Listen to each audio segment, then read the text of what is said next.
Daryl Baldwin is speaking in an ancient language. In our language, we say Miamiatawenge, or the Miami language. It's what his Native American ancestors from the Miamia tribe used hundreds of years ago. Kotewe is fire. Until they couldn't. Children were removed from their homes, oftentimes against their will, sent to schools where they were forbidden to speak their languages or practice their cultures. He says there are still a few speakers left, but he worries the language is getting lost. What's happening now is that more and more communities are needing to turn to archival materials. Either they're on the brink of losing their last speakers or they have lost their last speakers. That's why he became part of a team from the university named after the Miamia tribe, Miami University in Oxford.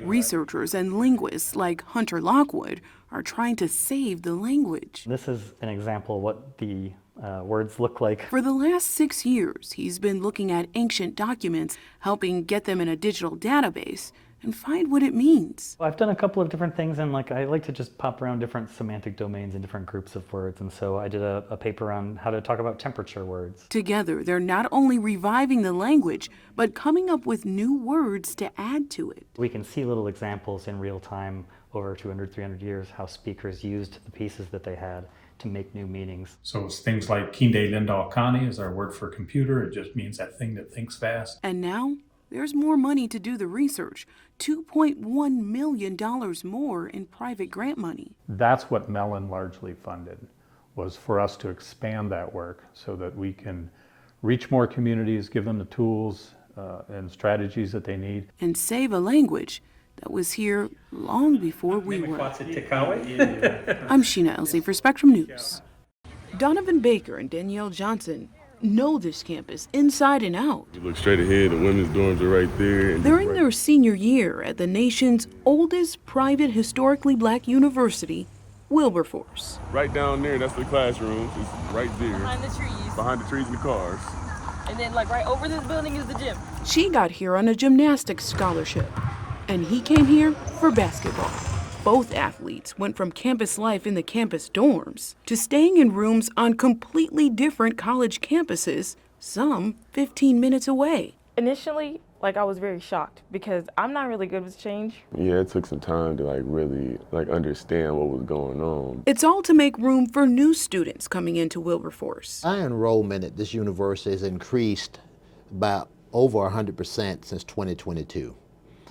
That's because of increased demand, popularity of the university. Van Newkirk, the university's president, says it's a good problem to have, but when the student population jumps from close to 500 to close to 1,000, you have to find room somewhere. The extra space was supposed to be in this new dorm, still under construction. The first residential building is almost complete, but it's been held up due to tariffs. And the threats of tariffs. We couldn't get certain parts in from China. The building was supposed to be ready August 1st, but it looks like it won't be ready until November 1st. He says lenders are paying for the plans that they're planning to add to. A total of 10 new buildings and renovations on old ones are in the works to handle student overflow. But for now, incoming students have to triple up in the dorms already there, and upperclassmen are moving off campus with the option to take a shuttle to class.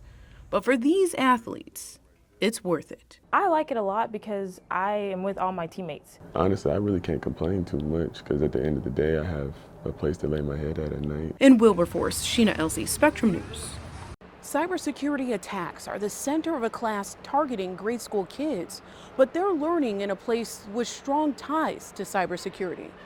The National Air Force Museum. As a high school student, Abigail Wilkerson knows technology, but what she doesn't always know it's really easy to fall victim of that is when it's a threat. This class also helps me understand what that is and how I can pull myself out of it. She's one of dozens of students using part of their summer break to learn about cybersecurity from their peers. One of the main interests that we're looking at is social engineering. So that's phishing, vishing, smishing, and all the other stuff. So that's basically when somebody tries to attack to get more information. And learning from someone with a little more experience. My son, who's pretty much long gone now, he used to go to the Dayton Regional STEM School, and we get a call from the principal saying he's been suspended from school.